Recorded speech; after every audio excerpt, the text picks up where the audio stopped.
Hello everyone and welcome to my channel. This is the 17th part of What If Deku Was Sanji's Reincarnation, My Heroes Reborn. The author of this great fanfic is Emma. I believe links to them and original story in the description. Chapter 17, The Final Match. Iida made his way to the Class 1A box. He quickly realized he missed the match between Bakugo and Momo. He saw the group. How did the match go? Asked Iida. Momo decided to withdraw mid-match, said Ochako. Iida realized what it meant. I see, he said. The other students saw his face and quickly realized why he had that face. So he's on it too, said Sato. Looks like it, said Kyoka. Whatever is going on, it's clearly Midoriya's secret, and he has to be the one to open up about it, said Tokoyami. That was when Iida suddenly shook. What's wrong? Asked Ochako. Don't worry, it's just my phone, said Iida. He grabbed it and saw it was his mother. Once he left to pick it up, Kaminari just remembered something. Oh man! I almost forgot that video, said Kaminari. I have to show before he gets back. Seriously? Asked Kyoka. It's less than minute, said Kaminari. As he played the video, Toru shuddered. What's wrong? Asked Mashireo. That call isn't about him losing his match, said Toru. Iida picked up the call from his mother. Hello, mother. I'm sure you saw that I lost, said Iida. Honestly, I'm not that upset. He wasn't sure what to say after that. However, before he could say anything, his mother said words that made his blood run cold. It's not that, it's Tensei, said his mother. A villain got him. Meanwhile, Bakugo walked to the waiting room as there would be a break between the two rounds so that both finalists could rest up. He kicked down the door. That was when he saw Izuku in the room. What the hell are you doing here, Deku? Yelled Bakugo. Izuku just entered Sanji mode, glared at him, then looked away. This is supposed to be my waiting room, said Bakugo. Then he saw the sign outside and realized he was in the wrong waiting room. Damn it, I'm in the wrong waiting room, he yelled out. Izuku still just ignored him. Bakugo just glared at him. What have you been telling your friends? He yelled out. Izuku still didn't answer him. So Bakugo blew up the table that Izuku was sitting at. I know you've been telling them things. Why else would she just give up? Yelled Bakugo. Izuku was still silent, but he did think, so that's how he won. Bakugo glared at Izuku. Fine then. Keep shutting me out. But I expect you to at least talk during the match. Yelled Bakugo, leaving. Bakugo left extremely angry. In the Class 1A box, Momo had arrived. She noticed almost everyone's stares. Of course, thought Momo, rubbing the back of her head. She went to the group, however, before either could be said, Iida arrived holding a plate of cupcakes. Yaoyorozu, Uraraka, I need to tell you something, said Iida. They saw the cupcakes, then looked at Toru, knowing where he got the cupcakes. They then got up to talk to him. Is everything all right? Asked Ochako. It's my brother, said Iida. A villain got him. Ochako and Momo froze. Both of them knew that his older brother was a pro hero that was well known. Is he all right? Asked Ochako. I don't know, answered Iida, but I have to go see him. Yaoyorozu, can you apologize to Midoriya for missing the match, as much as I would want to watch it? Your family's more important, said Momo. I understand. Thank you, said Iida. He was about to leave, then he found more cupcakes on his plate. Have we told you? Said Ochako. I am aware, don't question the cupcakes. Said Iida, and tell her thank you. We will, said Ochako. They both took their seats in anticipation for the match and did give Iida's thanks for the cupcakes. And soon enough the match was about to begin, with the two getting to the battlefield. Izuku glared at Bakugo. "Let the finals begin." The second that was said, Izuku suddenly disappeared and reappeared, kicking Bakugo in the face. However, Bakugo just blasted him away. Izuku managed to get up seemingly unfazed by the attack. "What are you going to do, stick with those stupid pirate tricks?" asked Bakugo. Izuku said nothing, just ran towards Bakugo and performed a handstand kick followed by a flurry of kicks. "In the teacher's box." "It's a slow build," said Aiko. Hibiki nodded. "This isn't a good time for the two be fighting," thought Hibiki. "It's still too raw, but there's not much I can honestly do right now. He's still a good kid. I hope he won't give in to his pain too much." Back on the battlefield, Bakugo quickly recovered. "When are you bringing out that quirk of yours?" asked Bakugo. Izuku said nothing. "What? Now you got those super strong pirate tricks and that new attitude that you're too good for that quirk?"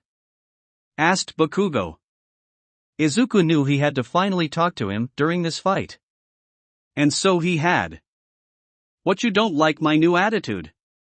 he asked clearly in Sanji mode. "Finally got you talking," said Bakugo.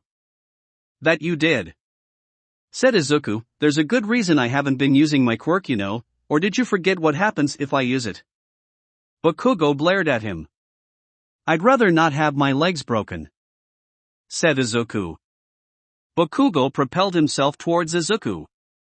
However, before Bakugo could strike, Izuku raised a blackened foot and brought it down on Bakugo, slamming Bakugo hard into the ground. Izuku glared at Bakugo, who got up. "What the fuck is wrong with you, Deku?" asked Bakugo.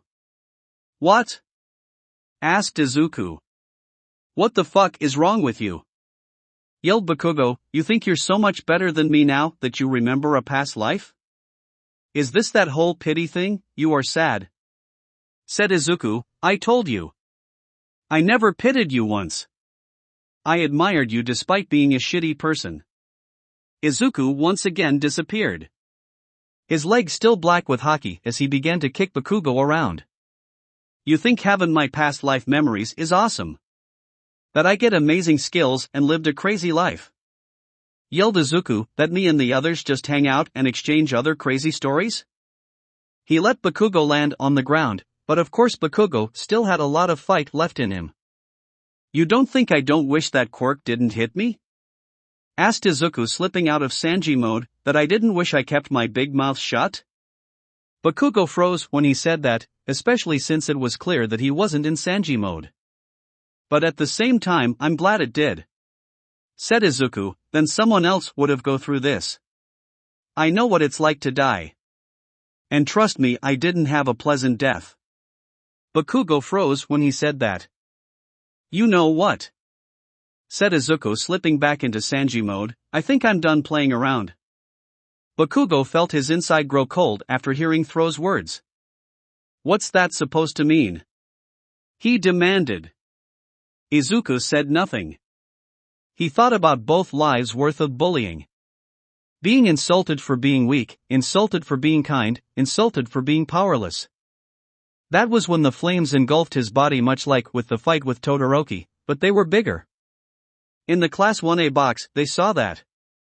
"That's more powerful that last time," yelled Suro in shock. "How much has he been holding back?" yelled Kirishima. However, Mashireo was watching the flames themselves. "You know something about those flames, don't you?" asked Momo. Mashireo nodded.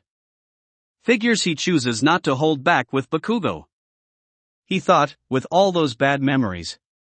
On the battlefield, Bakugo was just shocked at the flames. He didn't try to attack it. Izuku was just standing there. He tried to fire off an extremely large explosion, however the flames acted like a shield, not even affecting Izuku at all. At the same time, Izuku knew that Bakugo needed to suffer more. He knew that the memories weren't enough. And added the two most painful memories he could think of. The two memories that would make him suffer. He closed his eyes to think of the memories. Shishi. You want my treasure? You have to find it. But I didn't leave it there. Can't have it be too easy. Because where's the fun in that? The memory of the one who left everyone behind. Sanji. Don't die. Don't leave me. You can't. You bastard. And the one he left behind.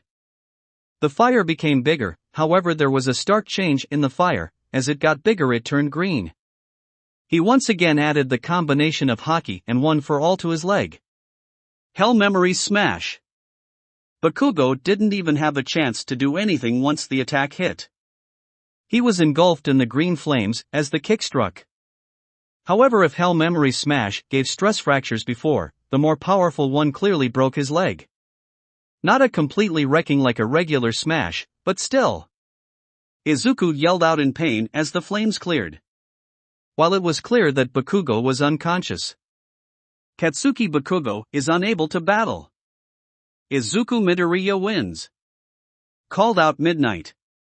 Izuku glared at the unconscious Bakugo. The crowd still cheered at the win. Especially since he beat the guy who claimed he was going to win. In the teacher's box, both Hibiki and All Might sighed. Well, I'm sure he held back little, said Aiko, trying to break some tension. Hey, I'm going to see him, said Hibiki, and I figure you want to do the same thing. Yeah, said All Might. They both left the teacher's box. So, how much do you know about their relationship? Hibiki asked All Might in English. All Might was surprised by the perfect English. I'm the reincarnation of an American, you know. Of course my English is perfect, said Hibiki. Not much, he admitted, knowing it was way to keep it covert. I see, sighed Hibiki. But I do know it's complicated, responded All Might. As long you know that, sighed Hibiki. They headed for the nurse's office. In the Class 1A box. It could have been worse, said Toru. He just lit Bakugo with green fire, said Mashireo. I don't know how it could have been worse. He could have played around him some more, said Achiko. You're right, said Momo. The rest of the class just looked at them. We're not allowed to talk about it, okay? He said in perfect unison. This just made the rest of the class sweat drop. And with that the sports festival was over. All that was left was the award ceremony and some celebrating. After all, even if Izuku used his most painful memoirs to win, he still did win the sports festival. It was one of the biggest things in the country after all. That will be it for this part. I hope everyone enjoyed. If you did, please leave a like and comment if you want part 18. If you want to hear more from me, subscribe. I hope to see you all in the next one.